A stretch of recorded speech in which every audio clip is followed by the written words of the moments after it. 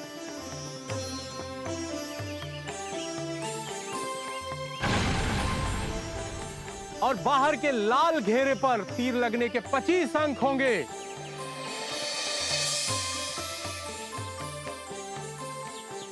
हर प्रतिभागी को 3 तीरों से अवसर दिया जाएगा।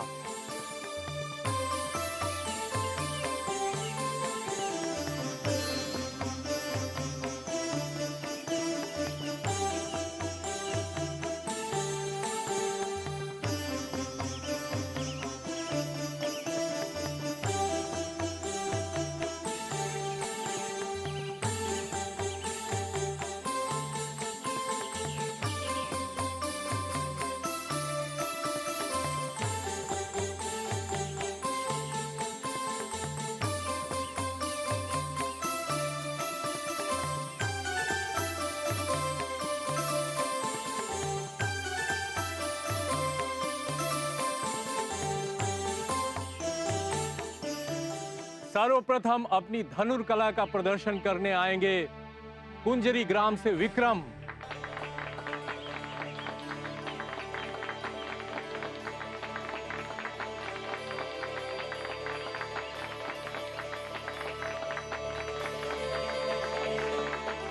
आरंभ कीजिए।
विक्रम ने 1 तीर लाल घेरे में और 2 तीर धवल घेरे में लगाए हैं, इसलिए इनके प्राप्त अंक हैं 125। हमारे अगले प्रतियोगी हैं मृणाली ग्राम से धरती डोल प्रसाद।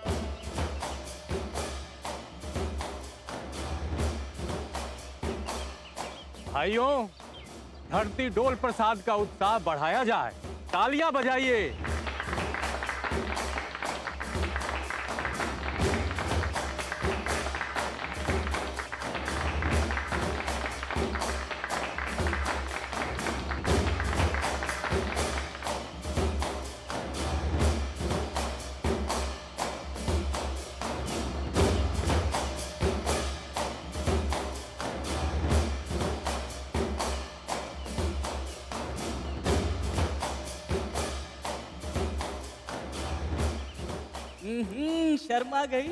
शर्मा गई तो बस मेरी ही बनेगी, किंतु पहले मुझे इसे अपनी कला का प्रदर्शन करके इसे रिझाना होगा।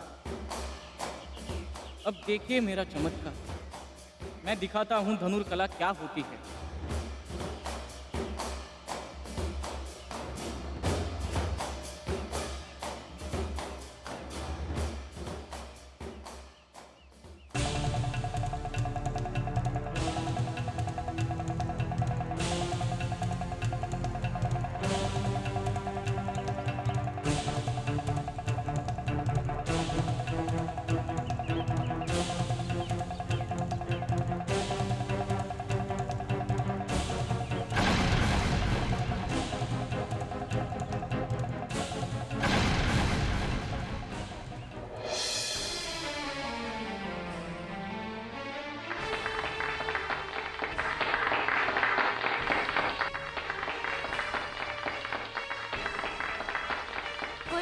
धरती डोल जी, ऐसा होता है, प्रयास कीजिए, अभी भी 2 तीर बचे हैं।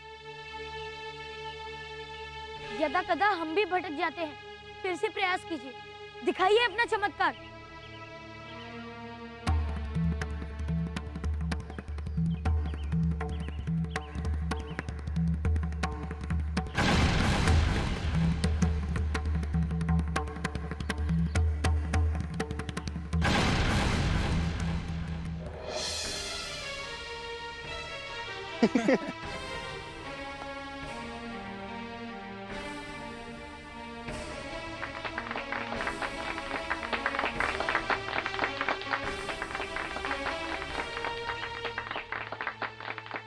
ओह,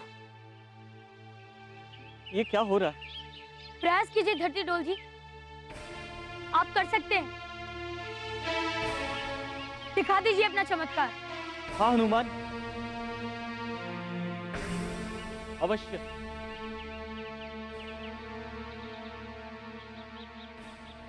हार तो मैं वैसे ही गया हूं, क्यों ना कुछ स्वयं कर लिया जाए।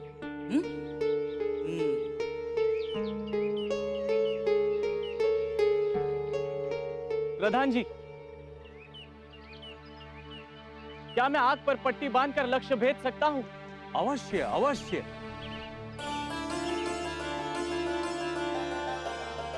ये तो और भी प्रशंसनीय बात होगी।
लक्ष्य भेद करें धरती डोल जी। अवश्य हनुमान जी।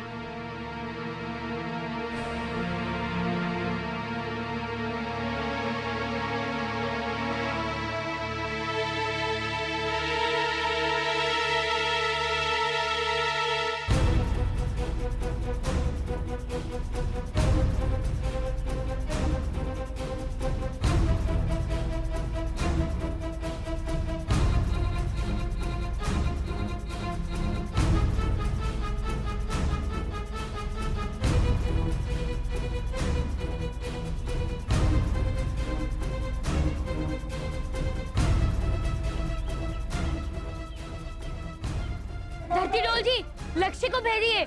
अरे प्रयास कीजिए धरती डोल जी। कदाचित ये सही दिशा नहीं है।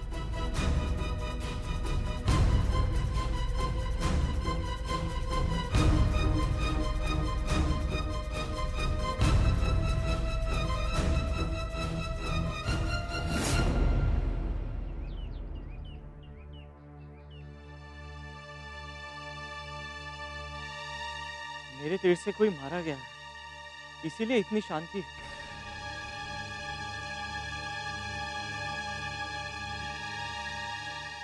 मुझे क्षमा।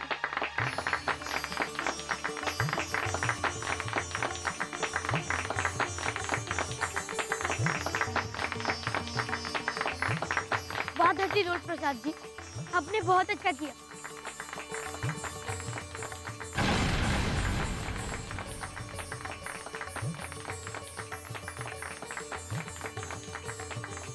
देखा आप सभी ने, मैं तो आप सभी का मनोरंजन कर रहा था।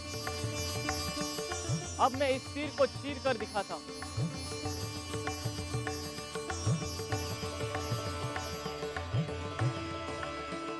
किंतु मेरे पास तो तीर ही समाप्त हो चुके हैं। प्रधान जी, मुझे एक और तीर भेंट किया जाए। मैं इस काले बिंदु पर लगे तीर को चीर कर दिखाता हूं। और इस बार मैं एक पैर पर खड़ा होकर आंखों पे पट्टी बांधकर यह कार्य करूंगा। हम आपकी उत्साह की प्रशंसा करते हैं, परंतु नियमानुसार हम आपको और तीर प्रदान नहीं कर सकते। चलिए, कोई बात नहीं, मैं अगली प्रतियोगिता में दिखाता हूं। अवश्य धरती डोल जी, ये तो मात्र आरंभ है।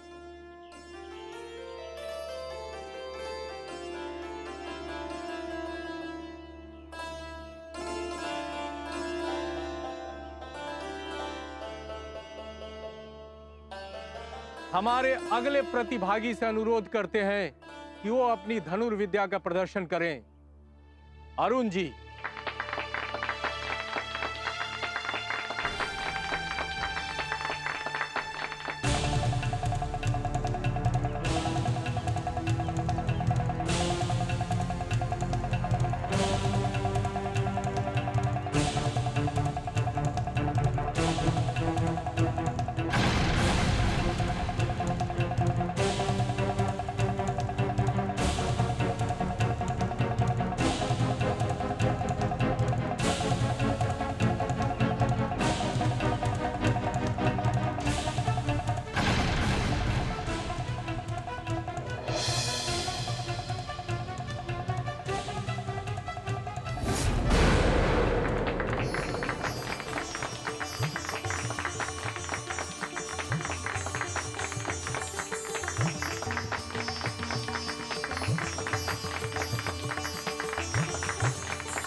अति सुंदर प्रदर्शन अरुण जी, आपने बहुत अच्छा किया, आनंद आ गया।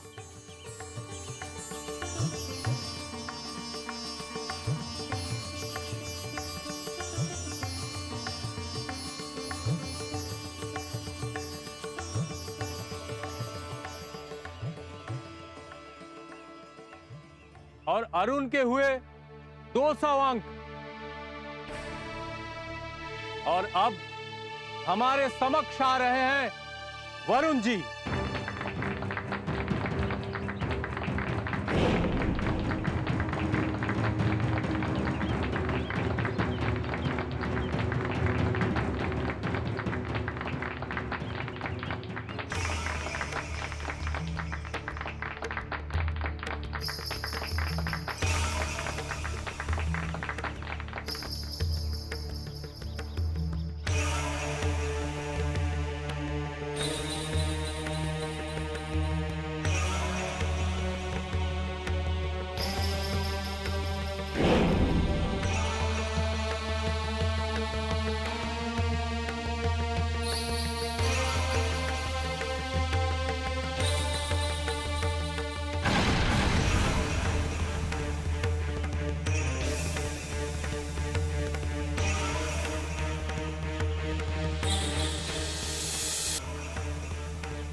ये अजनबी पुरुष है कौन जो जो इतना सटीक धनुर्धारी है?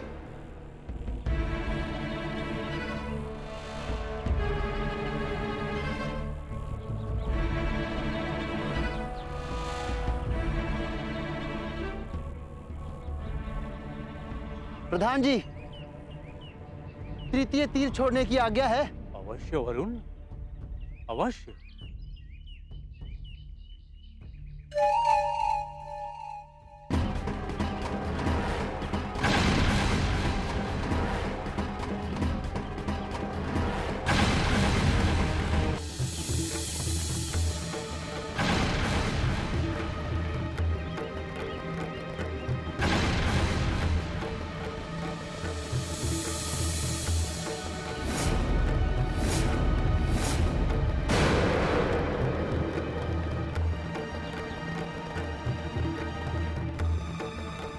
अरे ये कैसे?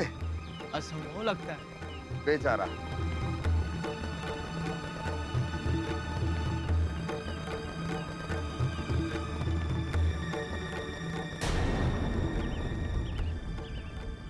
अति उत्तम, अति उत्तम प्रदर्शन किया वरुण ने।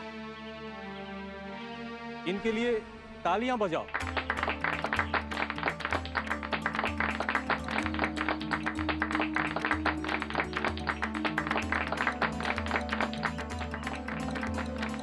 इसने जानबूझकर लक्ष्य नहीं लगाया ताकि मेरे से बहुत अधिक अंकों की दूरी ना रहे।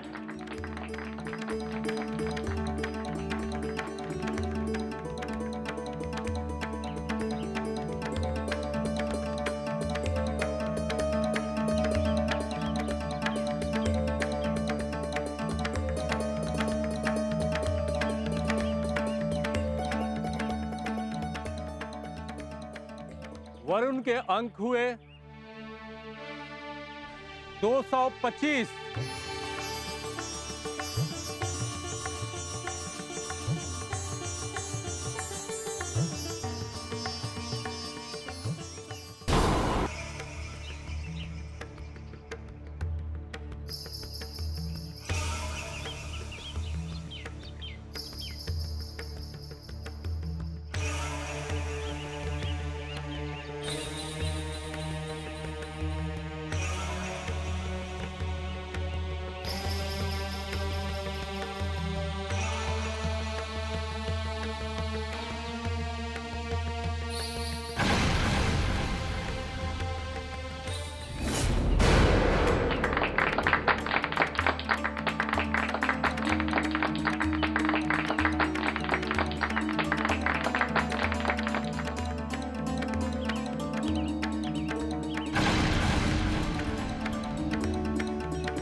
धनुर्कला प्रतियोगिता में सर्वाधिक अंक प्राप्त करके वरुण अग्रिम स्थान पर हैं।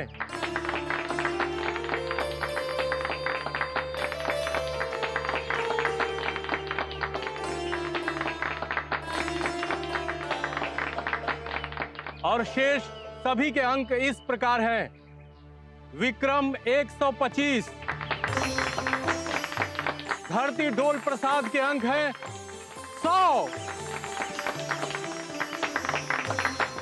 मुकेश के अंक हैं 75,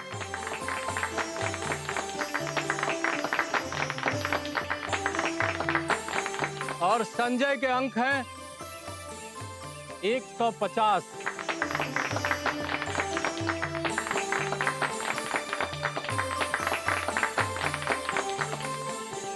अरुण के अंक हैं 200।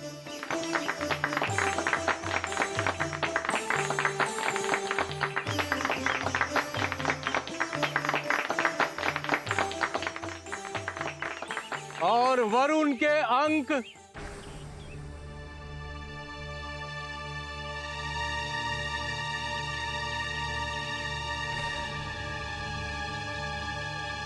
225।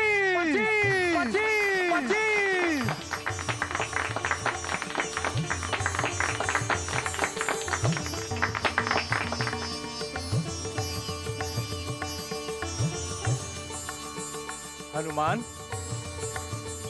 अब आप अगले चरण की प्रतियोगिता का शुभारंभ करें। जी प्रधान जी। एक गदा युद्ध 5 कलाओं का होगा।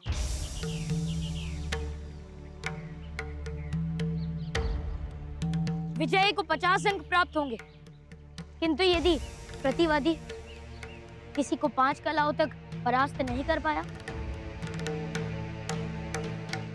तो निर्णय उसके खेल पर ही निर्भर होगा।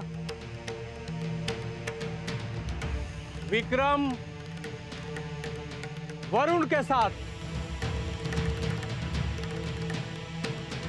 संजय धरती डोल के साथ, और अरुण मुकेश के साथ गदा युद्ध करेंगे।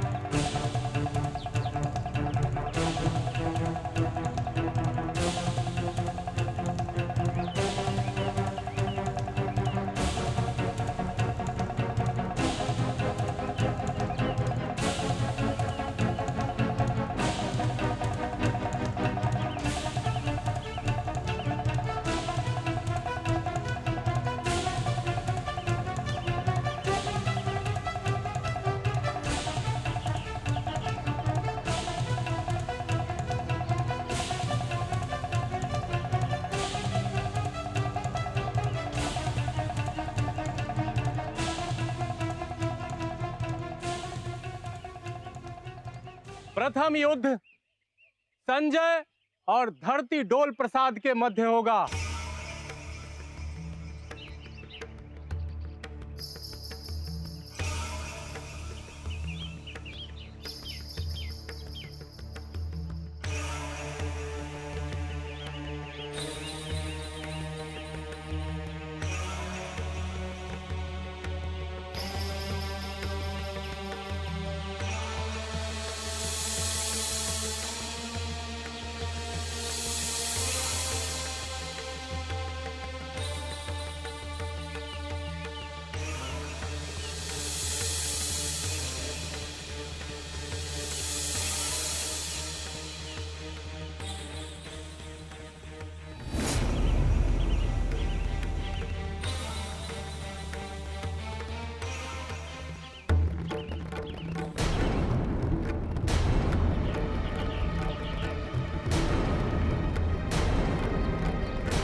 धरती डोल, मैं तुमसे गदा युद्ध करूं या गदा उठाने में सहायता?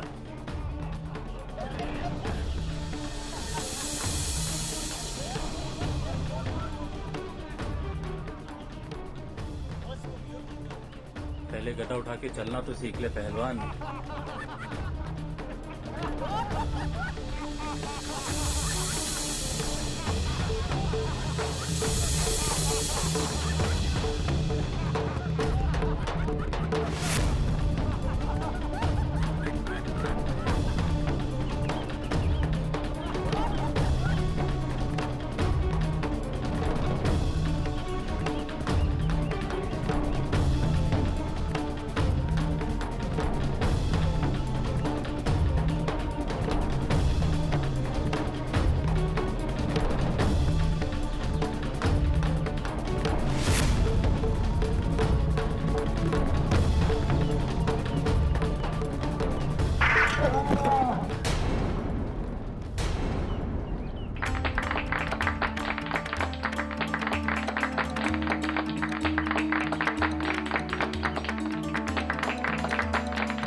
नियमानुसार युद्ध के मध्य में गदा छोड़ देने वाला पराजित माना जाता है।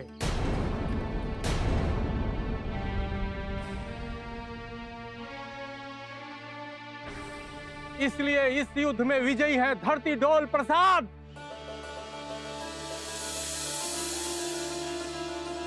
संजय जी की पराजय का सबसे मुख्य कारण था कि वह सावधान नहीं थे और उन्हें स्वयं पर अति आत्मविश्वास था। मित्रों, जीवन में हमें कभी भी स्वयं पर अति आत्मविश्वास नहीं होना चाहिए।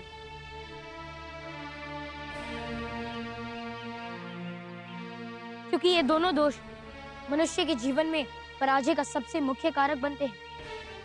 संजय जी, मैं आशा करता हूं कि आप पुनः इस प्रकार स्वयं पर अति आत्मविश्वास नहीं रखेंगे और न ही असावधान रहेंगे। अब तो मैं अति सावधानी रखूंगा हनुमान। आप निश्चिंत रहिए।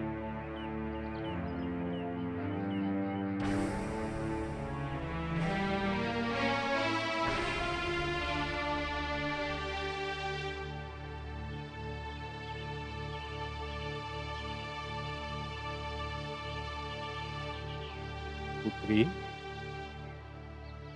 मुझे तो लग रहा है कहीं ये धरती डोल प्रसाद ही तुम्हारा पति न बन जाए।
गदा युद्ध के दूसरे चरण में वरुण विजयी हुए। गदा युद्ध के दूसरे चरण में वरुण विजयी हुए।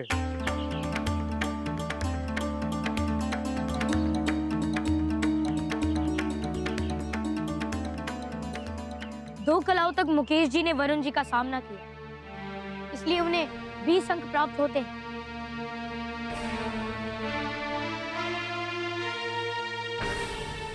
और क्योंकि वरुण जी इस युद्ध में विजय हुए, इसलिए उन्हें मिलते हैं पूर्ण 50 अंक।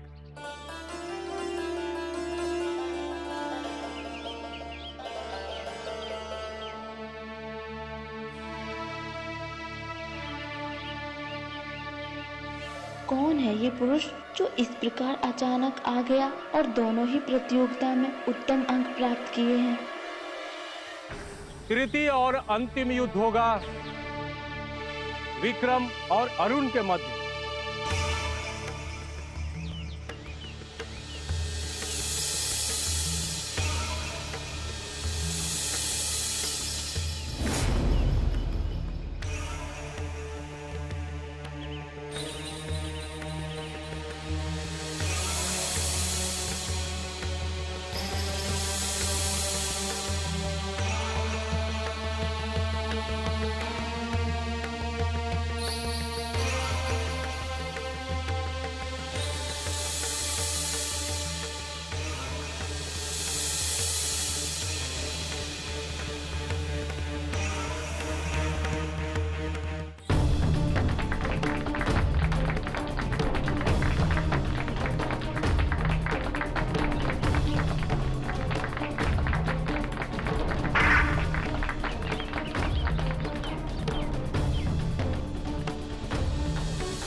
बधाई हो अरुण जी।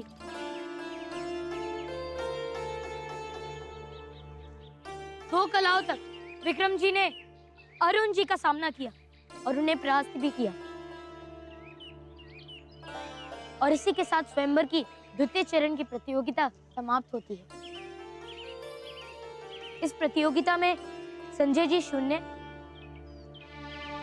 धरती डोल जी 50, मुकेश जी 20, वरुण जी 50,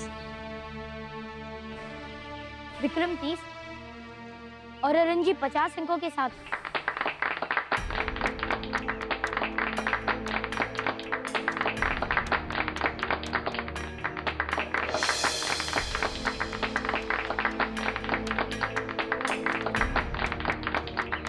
अभी तक मेरे हुए हैं 250 और वरुण के 275, अर्थात मेरा भाई अंतिम चरण के लिए स्वयं को आगे रख रहा है ताकि वो निर्विवाद विजयी न बने। वाह भाई, क्या रणनीति बनाई है।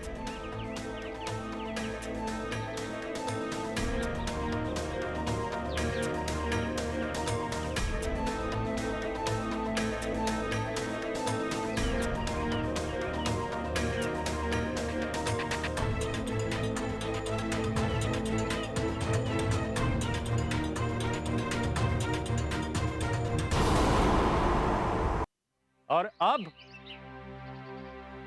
तृतीय चरण की प्रतियोगिता का नाम है खड़क दंड।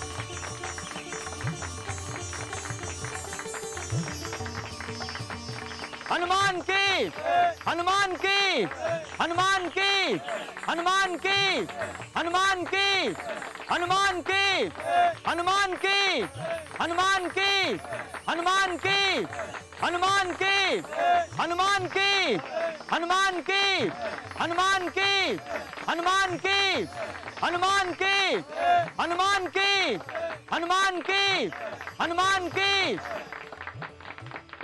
आप सभी प्रतिभागियों को इस कला के भीतर इस खड़क को इस वृक्ष से बाहर निकालना होगा।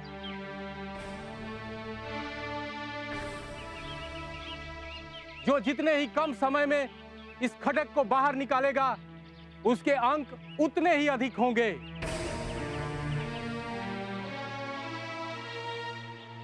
सर्वप्रथम आमंत्रित हैं धरती डोल प्रसाद जी।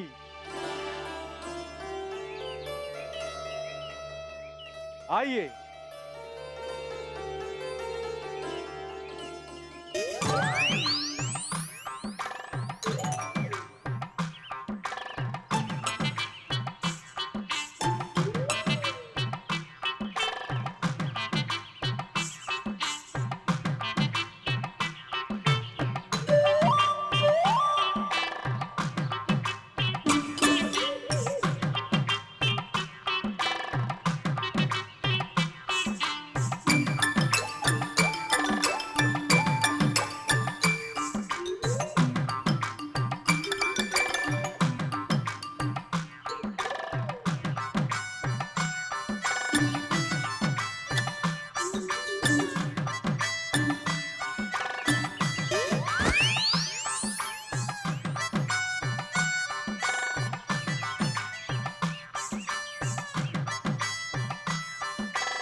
क्षमा करें प्रधान जी,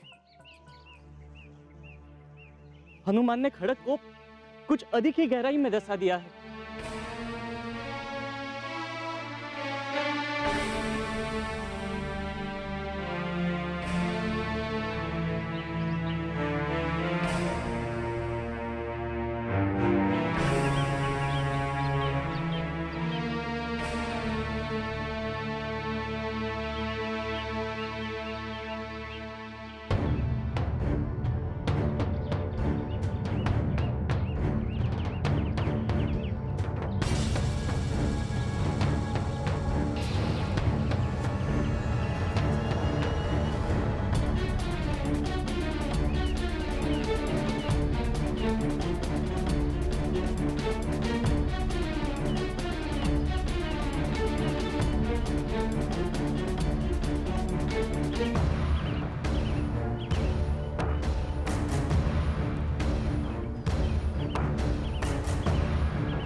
अरुण को दिया गया समय पूर्ण होता है।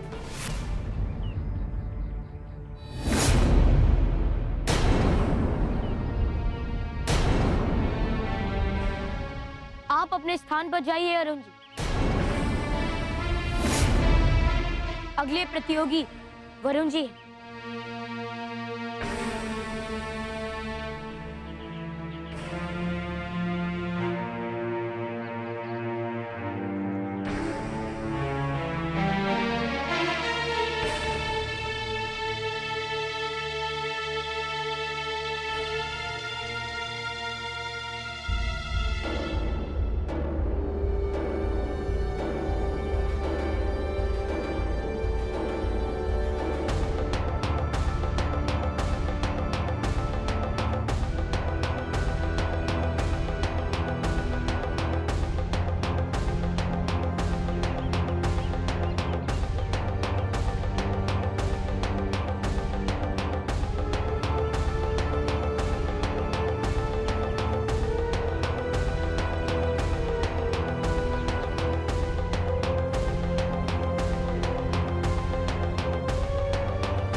और इस प्रतियोगिता के विजय प्रतिभागी है वरुण जी।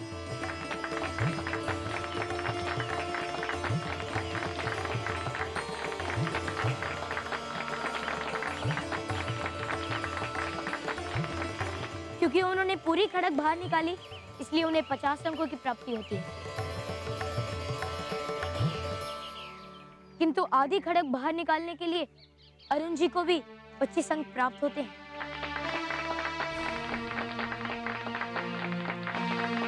लक्ष्य भेद की परीक्षा हो गई, गदा की भी समीक्षा हो गई, और अब बुद्धि की परीक्षा की बारी है। लक्ष्य भेद की परीक्षा हो गई, गदा की भी समीक्षा हो गई, और अब बुद्धि की परीक्षा की बारी है।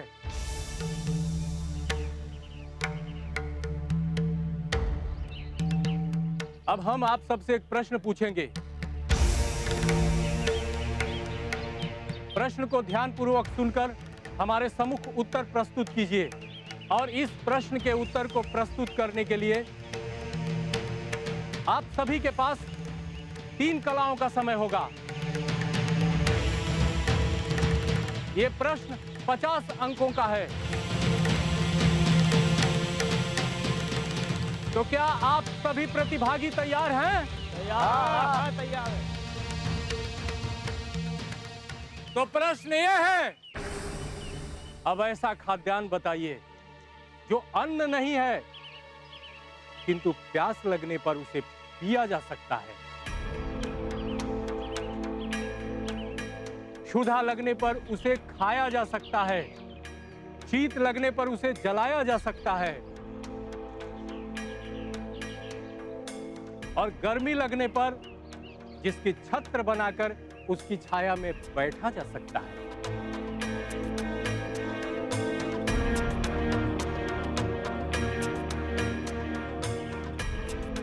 क्या हुआ धरती डोल प्रसाद? बल के साथ बुद्धि भी चली गई क्या? स्वयंवर छोड़ के भाग रहे हो? ये तो समय ही बताएगा कि कौन स्वयंवर छोड़कर भागा और कौन विजयी हुआ है।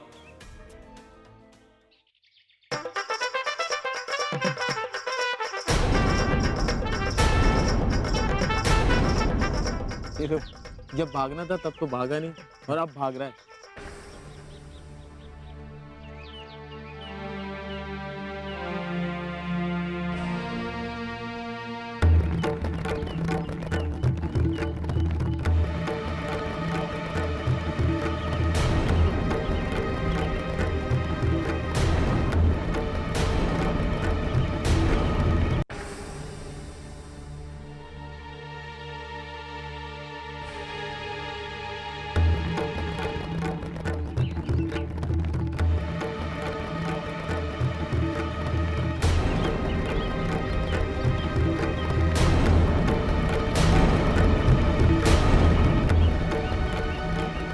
लो, एक और भाग गया। जब मात्र 2 ही प्रतियोगिता में भाग लेने आए थे भागने वाले। प्रधान जी, ऐसी कोई वस्तु होती ही नहीं।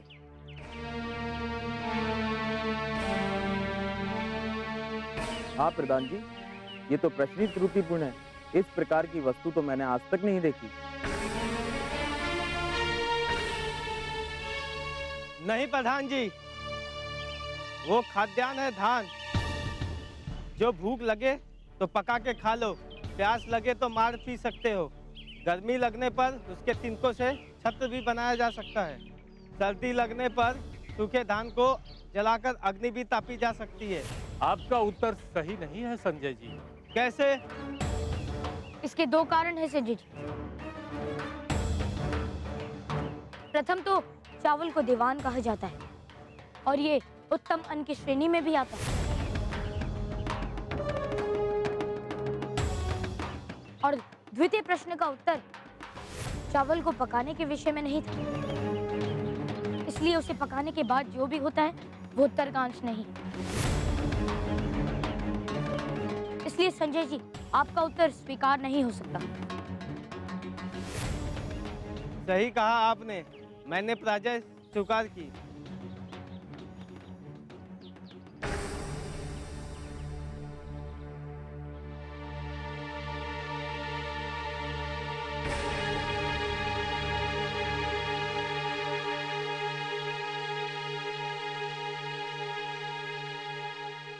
आपके प्रश्न का उत्तर मैं ले आया।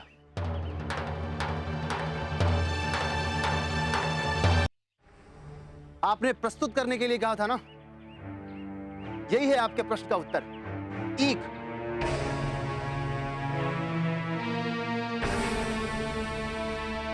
नहीं वरुण जी,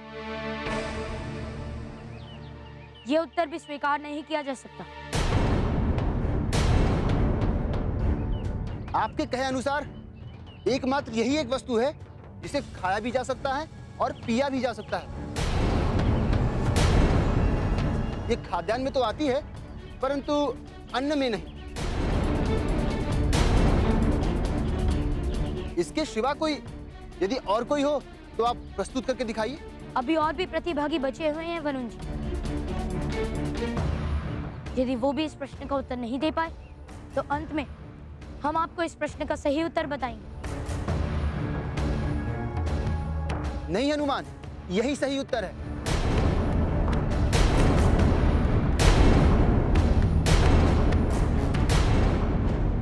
ईख को खा भी सकते हैं और पी भी सकते हैं।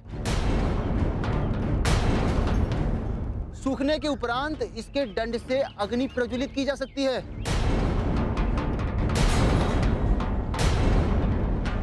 इसके छिलके से छत्र बनाया जा सकता है। इसके सिवा और कौन सी वस्तु हो सकती है? मान जाइए वरुण जी, आपका उत्तर सही नहीं है।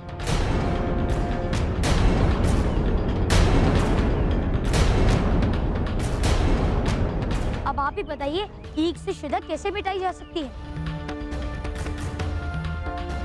इसके रस को चूसने के उपरांत गन्ने की छूछ को थूक दिया जाता है और जो उदर में जाता है वो खाद्य नहीं, जलिया होता है।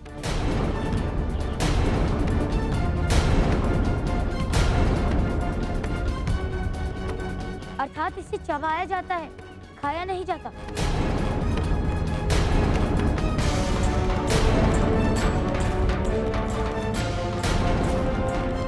इसलिए आपका उत्तर समीप होते हुए भी पूर्ण रूप से सही नहीं है।